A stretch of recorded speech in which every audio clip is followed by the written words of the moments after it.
Hey, well, I'm really excited to be here with Bruce Friedrich with the Good Food Institute. Bruce, I can't tell you, I'm a fanboy of the Good Food Institute because A, I'm an ex-analyst, market analyst. You guys put out great research. Oh, thank you. Your data's fantastic. But also you guys just are doing really important work around the world, being evangelists and really pushing forward the cause for alternative proteins.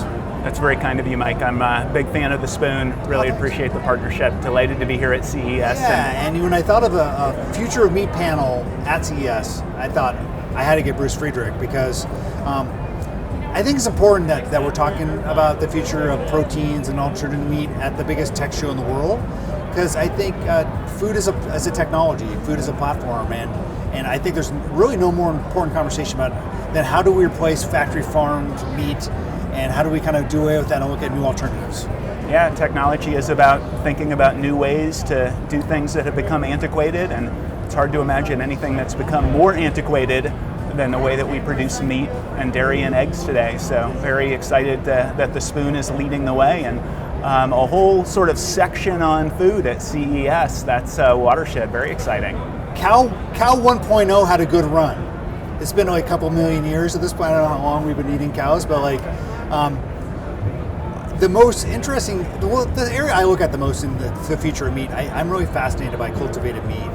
And that's an area that I think a lot of people don't know a lot about. They know about plant-based like Impossible and stuff, but you guys are doing a lot of work on kind of exploring the ecosystem, talking about how cultivated meat producers can scale. So talk about some of the work you're doing there. Well, I think it's worth taking a step back and saying that when people think about plant-based meat, most of what people think they know is wrong. Yeah, true.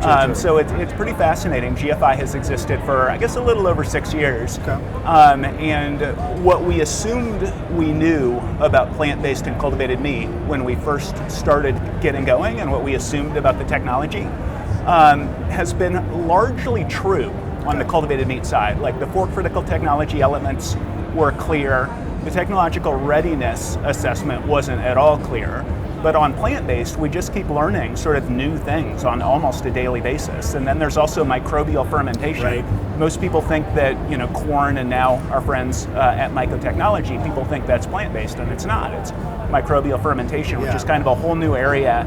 Then you've also got precision fermentation, something that people have been consuming without even knowing they were consuming it if they were eating cheese. So food technology has some nuances that people haven't considered, but cultivated meat, I guess, is sort of the shiny new thing because it is literally meat, but produced by cultivating the cells. So that's also pretty easy to understand. Sure. And analogize to like what we do with plants. So you take a seed or a cutting from a plant, and you give the cutting or the seed proper nutrients, and you bathe it in nutrients and sunlight and water, and the seed sprouts into a plant. And similarly, here you take some cells from a chicken or a salmon or a cow or whatever, and you bathe those in nutrients, and the cells multiply and grow, and then you've got chicken or beef or pork or salmon or whatever else. But the idea of divorcing meat from the need for live animals, we think is very similar to the idea of divorcing phones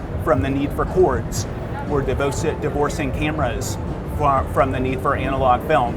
And it's well time we did it. You're on point. You're at CES. You're talking about mobile phones and mobility. Made a great analogy to cell-based cultivated meat. We have a couple companies here that were showcasing mycotechnology, mycoprotein. So mycotechnology, I don't know if you've had a chance to taste their new meat crumbles. Very good. It seems like mycoproteins are having a moment in a way, right? So talk about that and what you're seeing there. Yeah, microbial fermentation is very, very exciting. It's even more efficient than plant-based. I was talking to Alan Hahn, the CEO and founder of Mycotechnology, just a minute ago, and he is just on fire. I love talking to the founders of the companies, whether it's plant-based or cultivated or precision fermentation or microbial fermentation. Like, they're just so clearly crazy enthused about what they're doing, and it's like an infectious enthusiasm. But yeah, I mean, they're using the waste product from other foodstuffs, and they're turning that into protein in ways that are just very, very exciting. And it's high quality protein that can be used for milk. It can be used for the egg protein. It can be used for plant-based meat like corn does, and like Mycotechnology, the chili that they're launching here at CES. I love that they're launching a product here at CES. Yeah, I love that as well.